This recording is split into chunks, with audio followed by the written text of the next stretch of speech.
Hello friends, welcome to Yast recipes. இன்றைக்கி நம்ம சேனலில் உருளைக்கிழங்கையும் பச்சை பட்டாணியும் வச்சு ஒரு சூப்பரான குருமா தான் எப்படி செய்யறதுன்னு பார்க்க போகிறோம். இந்த குருமா வந்து சப்பாத்தி சாதம்க்குலாம் ரொம்பவே டேஸ்ட் சூப்பராக இருக்கும். வாங்க எப்படி செய்யறதுன்னு பார்க்கலாம். குக்கரில் 3 டேபிள் ஸ்பூன் எண்ணெய் சேர்த்துக்கலாம். எண்ணெய் நல்லா சூடானதும் இதில் 2 பட்டை, ஒரு 4-5 கிராம்பு, 1 ஸ்பூன் சோம்பு சேர்த்துக்கோங்க. சோம்பு எல்லாமே நல்லா பொரிஞ்சதுக்கப்புறம் 2 வெங்காயத்தை கட் பண்ணி சேர்த்துக்கோங்க. கூடவே ஒரு கொத்து கருவேப்பிலை சேர்த்துக்கலாம். 2 பச்சை மிளகாவை கீரி சேர்த்துக்கோங்க. சேர்த்துட்டு எல்லாத்தையும் நல்லா வதக்கி விடுங்க. வெங்காயம் வந்து நல்லா வதங்கி சாஃப்டாக ஆகணும், அந்த மாதிரி வதக்கி விட்டுக்கலாம். இப்போ வெங்காயம் ஓரளவுக்கு வதங்கிடுச்சு. இதில் 1 டேபிள் ஸ்பூன் இஞ்சி பூண்டு பேஸ்ட் சேர்த்துக்கோங்க.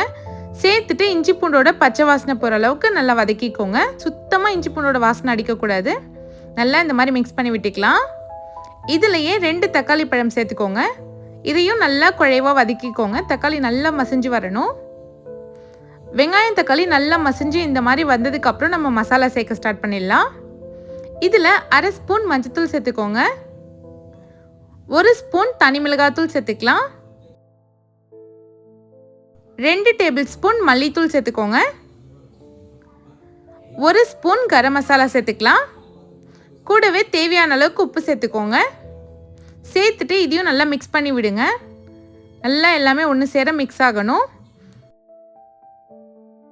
இப்போ இதோடவே ஒரு 1/4 கப் அளவுக்கு தண்ணி சேர்த்துக்கலாம். தண்ணி சேர்த்துட்டு எல்லாத்தையும் நல்லா ஒரு வாட்டி வதக்கி விட்டுக்கலாம். இது ஒரு 2 நிமிஷம் வேகட்டும். மசாலாலேருந்து அந்த பச்சை வாசனை எல்லாமே கம்ப்ளீட்டாக போயிடும். இப்போ இது கொதிக்கட்டும்.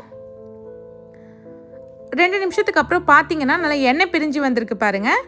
இப்போ இதில் 2 உருளைக்கிழங்கு சேர்த்துக்கலாம். கூடவே 8 மணி நேரம் ஊற வச்ச பச்சை பட்டாணி சேர்த்துருக்கேன். நீங்கள் ஃப்ரெஷ்ஷான பட்டாணி கூட சேர்த்துக்கலாம். சேர்த்துட்டு நல்லா ஒரு வட்டி மிக்ஸ் பண்ணி விட்டுக்கோங்க. நல்லா எண்ணெயிலே ஒரு 5 நிமிஷம் வதக்கட்டும். அதுக்குள்ளே தேங்காய் பேஸ்ட் அரைச்சிக்கலாம். ஒரு 2 ஸ்பூன் அளவுக்கு தேங்காய் சேர்த்துக்கோங்க. 1 ஸ்பூன் கசகசா சேர்த்துக்கலாம். 1 ஸ்பூன் சோம்பு சேர்த்துக்கோங்க. இப்போ இதோடவே தண்ணி சேர்த்து நல்லா மையாக அரைச்சி எடுத்துக்கலாம். இந்த அரைச்ச தேங்காய் விழுதை இந்த குருமாவோட இப்போ சேர்த்துக்கலாம். உங்களுக்கு குருமா எந்த அளவுக்கு தண்ணியாக வேணுமோ அந்த அளவுக்கு தண்ணி சேர்த்துக்கோங்க. நான் கொஞ்சமாக தான் தண்ணி சேர்த்துருக்கேன். சேர்த்துட்டு நல்லா இந்த மாதிரி மிக்ஸ் பண்ணி விட்டுக்கலாம்.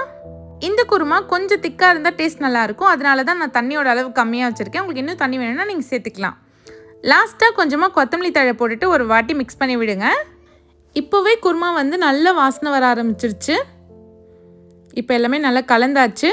லைட்டாக இது கொதி வரட்டும். கொதி வந்ததுக்கப்புறம் குக்கர் மூடி 6 விசில் மீடியம் ஃப்ளேமில் வச்சு எடுத்துக்கலாம்.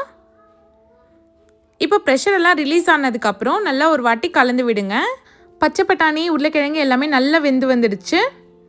அவ்வளோதான், ரொம்பவே சூப்பரான பச்சை பட்டாணி உருளைக்கிழங்கு குருமா ரெடி ஆயிடுச்சு. இது சப்பாத்தி சாதம்லாம் தொட்டு சாப்பிட்றப்போ அவ்வளோ டேஸ்ட் சூப்பராக இருக்கும். இதை நீங்களும் கண்டிப்பாக ட்ரை பண்ணி பாருங்கள். இந்த வீடியோ உங்களுக்கு பிடிச்சிருந்தா மறக்காம யாஸ்ட் ரெசிபீஸ் சேனலை சப்ஸ்கிரைப் பண்ணிவிடுங்க. தேங்க்ஸ் ஃபார் வாட்சிங்.